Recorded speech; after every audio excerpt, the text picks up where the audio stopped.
Anmaktada video shibu yingbiriba mayam pumna pu malemnganbamoirangthemna taram nokjaba loinana ikongona khomjari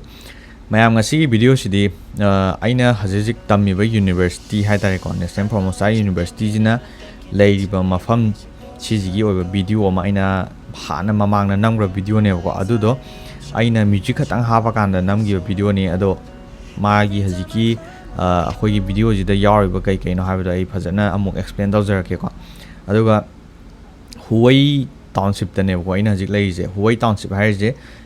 Taiwan gi central Taiwan gi part amane ko aduga central Taiwan jida amuk moigi di swaina khoi mani India dana state ana leidana Assam adagi Manipur adai Delhi gana swaina mai state leibidu maina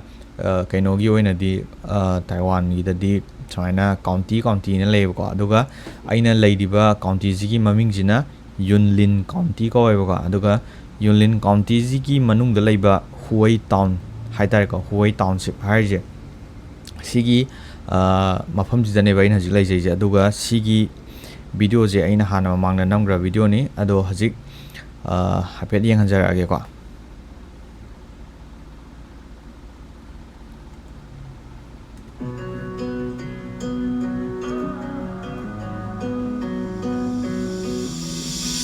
I know what you're thinking and I'm thinking it too. Maybe we should both just let it go. You know my anxiety, I'm trying to be what you want and I get so overwhelmed. Every time I climb up your walls, grab my hand and you let me fall. I'm still standing here. ado hajiki matek tu gi ai hapet haijarake ko sigi kamai tawgera sigi ahan begi sida uriba video je Huwei town nebako aduga sije sigi drone gi footage se aigi imanaba Indonesia dagi Rehan Athela na ko mana copy bane ko ado sida uriba keno je footage se Huwei town gi nebako aduga sida leiriba building jing je dum khoi gi National Promotion University ki first campus ne ado khoi gi university je kaino ne ba khoi gi town ji manung ju dum nation bai tare aduga campus se pura koishalaga haidi Huwei town manung ji da pulap fencing hajala kanda university khatagi leibna te ba haidi university ji gi marak sida ju adum hai tare main road ka ka adum chatnai ba ko aduna sida uri je ko si first campus smile leira kan ji da sidaga lambi leije adum atopa jaga chana duine ba adu somna kan gi side corner da leijina keno oidune ba second campus dune ba ado ai mathang sum hairake ba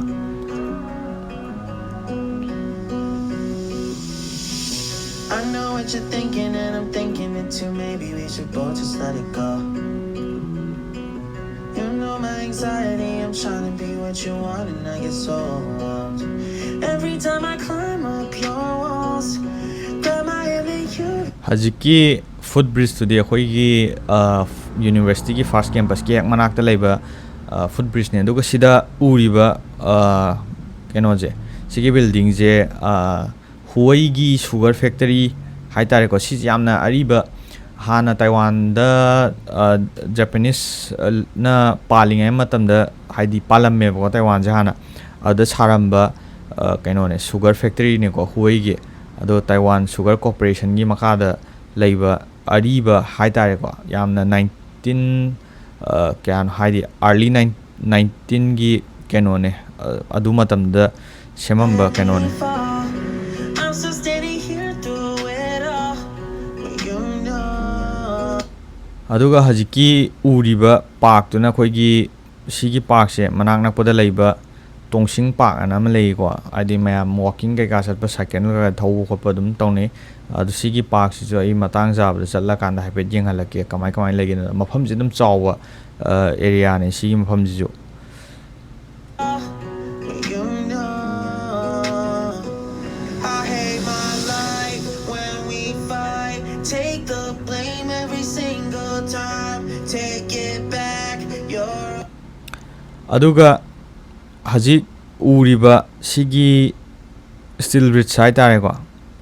sigi steel bridge se mayam koiba dum yengba lai yam sange magi mafam je haidi kya mu oiduno di khangde meter kya oiduno di khangdre ko ai ju sab saba de aduga hajikti sigi moigi Huwei gi sigi steel bridge sigi mapan akhoi gi Manipur da ju Kangla gi nongpok thong kana nakan torban da sengkatra adamaina moi hojik kana sengkatli ko aduna khoi ji changan ba yadre do aina hana si je chahi ani gi mamang dara chahi ama gi mamang dara namgi ba video ne ba du matam da mayam je dum sida walking la ga adum chatna ba nungdawam da ga chatpa ngatang kaino mathago ma sara kanda ngatang chatho ga ko haidi nungsit aseng ba gum ba khoina pa ma sma adum chatle ba khoi gi Huwei je yang kan chawba nate khoi Imphal area ne na chawba mafam ne ba ko aduna mamang da khara chatla ju dum labuk lamang gum ba hek leiba da maning da khara am he chatla ju dum labuk lamang leiba mafam ne ba ko adune yam kan chawba mafam ni nate duga convenient budi oiba mafam oiba haitare aduga sida uriba sigi kaino ju sugar factory ga mai laina batre ne ba aduga sida lai uriba je si je hana sugar factory je moi kaino toram me ko hajikpudi ayam mana tourism gi type ta haitare ko pura moi je Taiwan Julin county da thaba kaino je chu kai ka je tor kan da moina sugar sema kola kana Taiwan ge tom pham da ju supply tau da khotna toram ne ba dubu hajikti ayam mana si je moina khoi gi tourism gi oina onthokpai tap da taw hoi khara budi dum tawna ri ba ko ador ju yam kanna tawna dre duga sigi sida leiba uri je ari ba kaino je se kaino ne mogi sugar factory gi station hai tare ko train station ne ko masaka je una sabane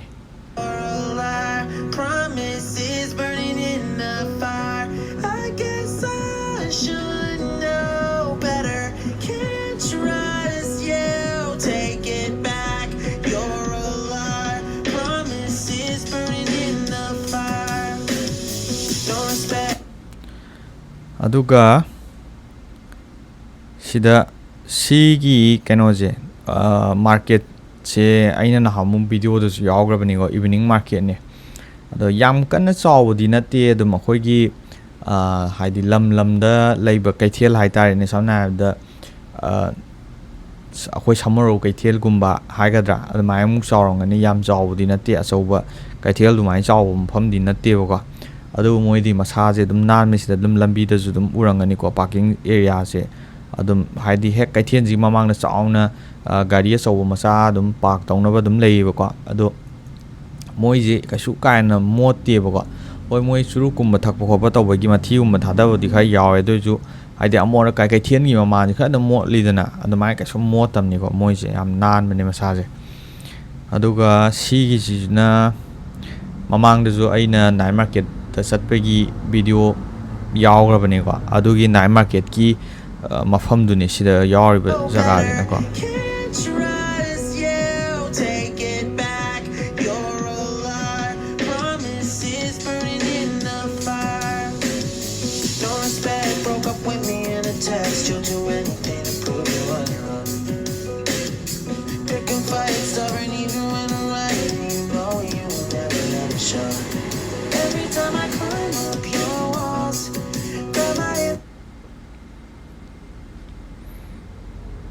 aduga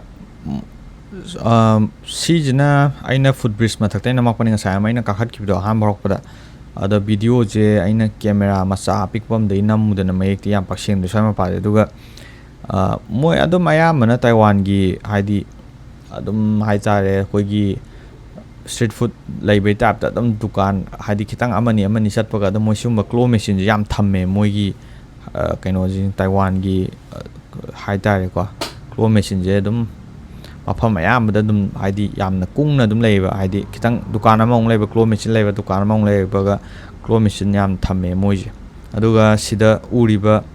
statue je khoigi puppet yarakani ko horen video gi doiram dai da puppet amagi magi structure hagadra magi ai magi maming du di sap sap di khangdre dudugi magi statue ne haitare puppet amagi sijina khoigi Huwei gi town ji center haitare mayai da ring road ki tab tam lei ko adugi mafam du da leiba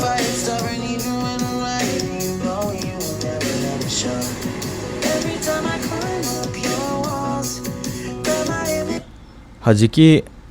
sigi video jina ꯀꯥꯏꯁꯦ ꯁꯤꯒꯤ ꯃꯐꯝꯁꯤꯗꯀꯣ ꯍꯧꯖꯤꯛ ꯎꯔꯤꯕꯗꯣ ꯑꯩꯈꯣꯏꯒꯤ university ꯀꯦꯝꯄꯁꯀꯤ 3rd ꯀꯦꯝꯄꯁꯅꯦꯕꯀꯣ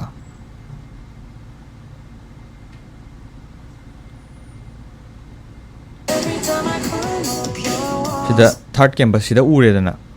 ꯑꯗꯨꯅꯦ ꯍꯥꯏꯗꯤ ꯁꯣꯝ ꯅꯥꯀꯟꯒꯤ ꯑꯍꯥꯟꯕꯒꯤ drone ꯐꯨꯇꯦꯖꯇꯨꯅ ꯍꯥꯏꯗꯤ ꯇꯥꯎꯟꯒꯤ ꯑꯌꯥꯝꯕ ꯁꯔꯨꯛ ꯎꯔꯦꯀꯣ ꯑꯗꯨꯗꯨꯒ ꯁꯤꯁꯤꯅ 3rd ꯀꯦꯝꯄꯁꯅꯦꯕꯀꯣ ꯑꯗꯣ ꯉꯁꯥꯏꯒꯤ ꯂꯝꯕꯤꯗ ꯌꯦꯡꯉꯨ ꯁꯣꯝ ꯅꯥꯀꯟꯗ ꯆꯠꯂꯀꯥꯟꯗꯁꯨ ꯀꯃꯟ ꯍꯥꯏꯇꯥꯔꯦ ꯃꯣꯏꯒꯤ 하이웨이ꯒꯨꯝꯕꯒꯤ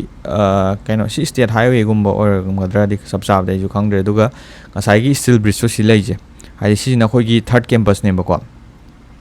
3rd ꯀꯦꯝꯄꯁꯁꯤꯗ ꯂꯩꯔꯦ ꯑꯗꯨꯒ ꯁꯤꯅ ꯁ꯭ꯄꯣꯔꯠꯁꯀꯤ ꯀꯝꯄ꯭ꯂꯦꯛꯁꯅꯦꯀꯣ ꯑꯗꯨꯅ ꯁꯤꯗ ꯑꯗꯨꯝ ꯑꯩꯈꯣꯏ ꯌꯨꯅꯤꯚꯔꯁꯤꯇꯤꯒꯤ ꯀꯩꯅꯣꯁꯦ ꯍꯦꯛ ꯂꯥꯟꯊꯣꯛꯄꯒ ꯑꯗꯨꯝ ꯁ꯭ꯋꯥꯏꯗ ꯂꯝꯍꯥꯡ ꯇꯨꯝꯍꯥꯡ ꯈꯔ ꯂꯩꯔꯦ ꯑꯗꯨꯒ ꯑꯇꯣꯞꯄ ꯁꯣꯝ ꯅꯥꯀꯟ ꯆꯠꯈ꯭ꯔꯒꯅ ꯑꯇꯣꯞꯄ ꯇꯥꯎꯟ ꯑꯃꯨꯛ ꯂꯥꯛꯑꯅꯤ ꯑꯗꯨꯅ ꯍꯥꯏꯗꯤ ꯑꯩꯈꯣꯏꯅ ꯉꯥꯏꯍꯥꯛ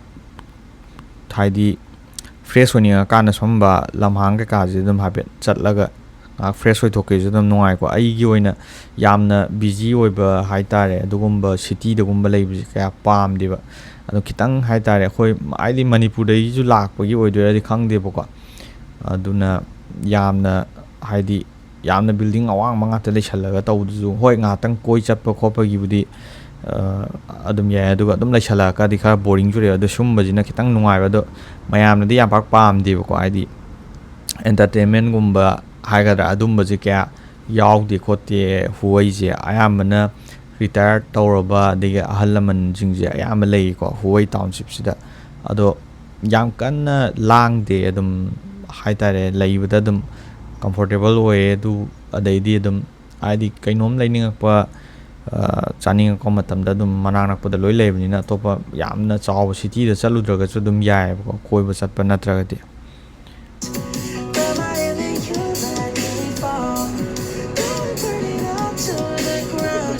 ada haziki bus to ai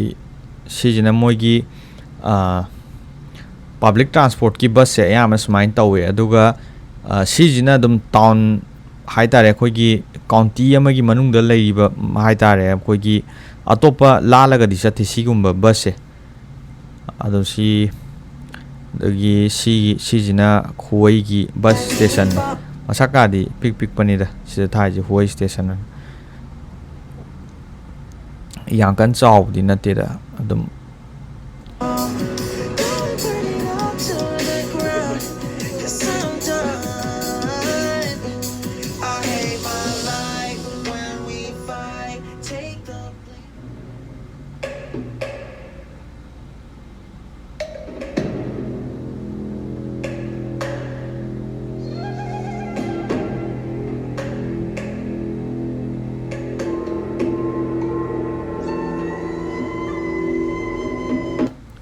aduga ko hajiki ahanbagi sida yarba video jina koina thaina mun festival taw matamda mun cake saba khotpa tawbaini boka aduga sigi puppet museum jigi ai hapet harake ba sigi puppet museum je ngasai sugar factory do aduduga mari leinaba mafam neba hana di sigi mafam jida mogi Japan gi kanguna palingai matamda sida mogi administrative office kumba oiramme ba aduga oirama matungda kona amuk moije si museum oidringai mamangda kaino tawramme haidi sigi manungjida ko police station gi tap daga leiraga manungda jail ka ju leiba ko koi manungda changa yenge jail ke ka ju dum lei aduga kona si yamkan kuidri habni 2000 kya da no sab sab di khangre aduda renovation tawra kanda amuk moigi yulin gi puppet museum on thokpane ba ko hana di si je Japanese ki mogi office oiramine ba ngasai gi sugar factory do aduduga link leina ba mafam ne ba si ji ki sugar factory kaino je puppet museum ji da gi na ngasai gi sugar factory box se direct haidi straight ta kaino lambi ji lei ba ko direct ui ba ko koina mai ma pa je dum direct sem ba hai tare moina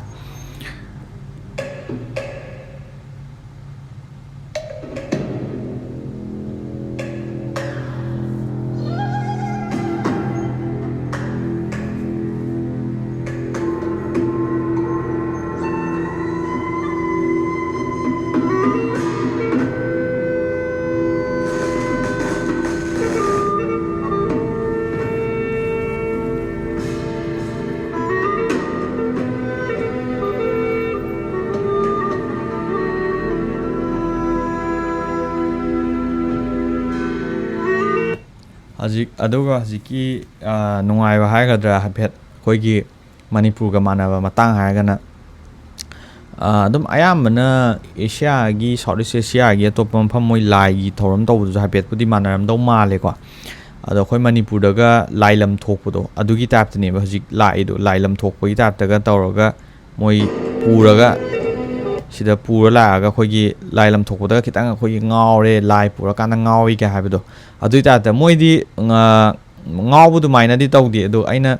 Taiwanese manabda hang matamda di moi adum main tawi budi hai ko adu moidi sida ne pura ngawsanna dragasu ngawai ta ta khoi maning ma ga hallaga tawne siji lai lam thokpoda lai purakpodo adui ta ne siji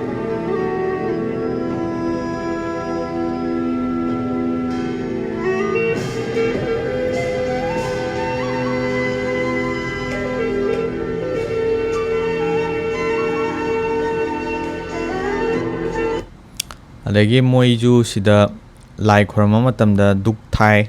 aduga duk to akhoi Manipur da haigadra dum India gi sinamandana makha da masai yawidana aidi ugi sokta adu moidi amta yawde dum pura mapum dum adum oi aduga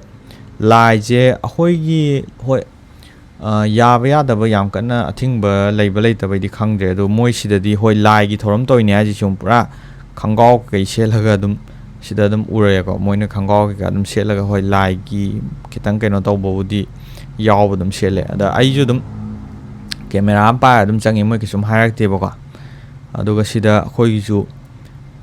pakhang ba gumba leibe ta ta moi sida ju dragon hai tare ko adu moi gi lai jigi si topa maming amadi leirangani ko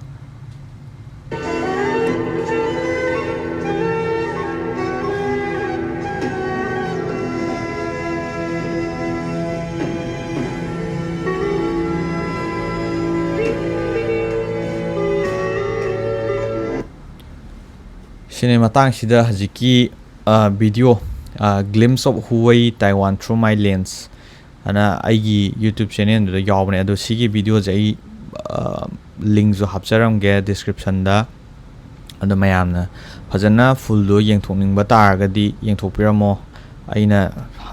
namjaba video ne aduga drone ni footage na ngasai gi Indonesia gi manam nan thaina copy bane ba ko ana matang sajida losilage mayam aduga kaiguma video se nungaina khanbi taragadi like tawba subscribe tawba kawbi geno aduga mayamna comment macha am tangor ju bibiramo yai fare